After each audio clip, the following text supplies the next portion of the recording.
Hi and welcome to another game video, and in today's video I want to talk about the Sony PSP. So Sony might be celebrating 30 years of the PlayStation brand, but they're also celebrating 20 years since the launch of the PSP, the PlayStation Portable. Yep, 2004 saw Sony enter the handheld gaming market. It's also the year that Nintendo released the Nintendo DS, and it was a tough market for Sony to enter. I mean, 10 years previous to that, they had entered the gaming market as a newcomer, but to enter the handheld gaming market, that was a big ask, because Nintendo are the undisputed king of handheld gaming, with the Game Boy and the Game Boy Color, the Game Boy Advance, the DS, the 3DS, all massively successful handheld consoles that nothing ever has sort of come close to. There's been people that have tried things from Atari and SNK, but it's always Nintendo. However, with Nintendo handheld consoles, they always seem to be like a portable counterpart to their main consoles. Cut down versions of games, or games that are completely different to what's released on the home console. But with the PSP, it felt like it was a portable home console, essentially a portable handheld PlayStation 2. It didn't feel like it was sort of an underpowered, cut down portable console. They really went for, this is going to be a home console in a small package. And we had some big name launch titles. Sony really did go in hard with this launch. Spider-Man 2, Need for Speed Underground Rivals, Ridge Racer, Twisted Metal, Wipeout Pure, Untold Legends Brother of the Blade, Lumines, Metal Gear Acid, and there were a few more. That's a very impressive lineup for Sony to hit the ground running with the PSP. And hardware wise, it was a decent bit of kit for the time. 333 MHz processor, although that was capped at 222 to begin with. 32 meg of RAM, that was up to 64 meg in later models. 4.3 inch screen, Wi-Fi, USB. They really wanted to push this as a big console. And especially if you sort of compared that to the specs of Nintendo consoles, I mean, the DS was drastically underpowered, something like a 66 megahertz processor in the DS versus this 333 megahertz in the PSP. It really was a powerhouse for portable gaming, and Sony really wanted to bring sort of home console gaming to the portable world, and they did it quite well. Trying to compete with Nintendo, they did put up a good fight. The PSP sold around 80 million versus the DS, which was massively underpowered in comparison. It sold at 140 million, and it might not sound like a lot, I suppose, but it's the closest anyone has come to dethroning Nintendo from their portable throne. And there were 5 revisions of the PSP over its lifetime. So you got the original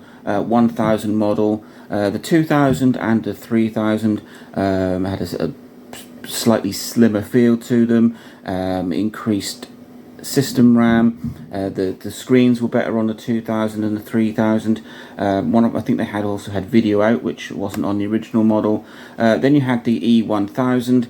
This was a severely cut down version of the PSP, and then the final version was the PSP Go, a complete change in revision at a sliding form factor. And so there's your 5 models. And the games library for the PSP was very impressive. There was over 1,300 games released, and leaving aside the ones that were the launch titles, they were fantastic. It had a huge selection of fantastic games, things like GTA Liberty City, GTA Vice City, Monster Hunters, Gran Turismo, God of War, Little Big Planet, just to name a few. But despite it being an amazing console and a fantastic effort from Sony, the PSP wasn't without its faults or its problems.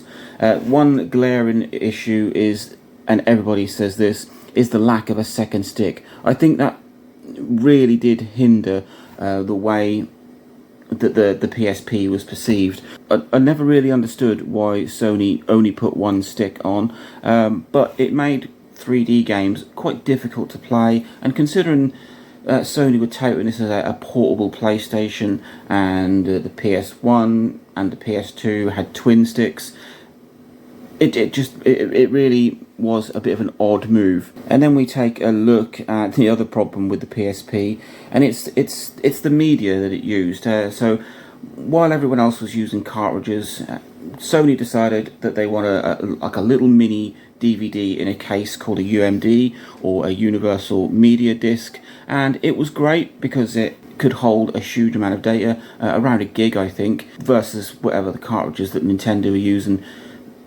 The UMD was so much bigger, which means you could have larger games, and it was fantastic for that.